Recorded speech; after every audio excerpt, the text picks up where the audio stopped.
Hello, this is a little video just to let you know who I am and what I'm up to. My name is Al Coates and I am an adoptive parent and a social worker.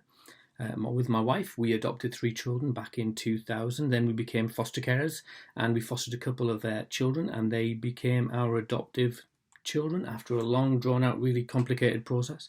I then had to give up work because that was really complicated, and became a full-time dad with my wife, the good Mrs. C. And then I decided I would become a social worker. So I studied to become a social worker, and just on the day after I finished qualification, we adopted our 6th child. And so we've got 6 adopted children between us.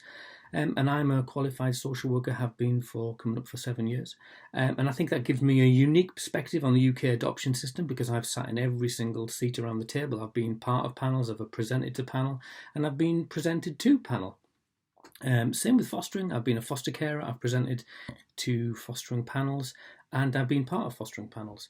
So I have this unique perspective, and what I want to do is to kind of share some of the stuff all around my thoughts and my views, my perspectives on adoption and on adopters, on fostering and foster carers, all kinds of issues around permanence, as well as thinking about some of the stuff around what it's like to be a social worker, how that social work practice is influenced by a whole range of things, and how social work practice influences people. I'm going to talk about government policy, about stuff that's in the news, anything that kind of touches on this world, and other stuff. I even like to play with axes occasionally, which is just my own personal hobby. So there'll be a few personal stories in there, but it'll all be about me, not my kids, because that's their stories to tell, and I hope you find it useful. If you want to, that would be really helpful. If you could press on subscribe down here somewhere. I don't know, I haven't got used to the Twitter, YouTube thing yet.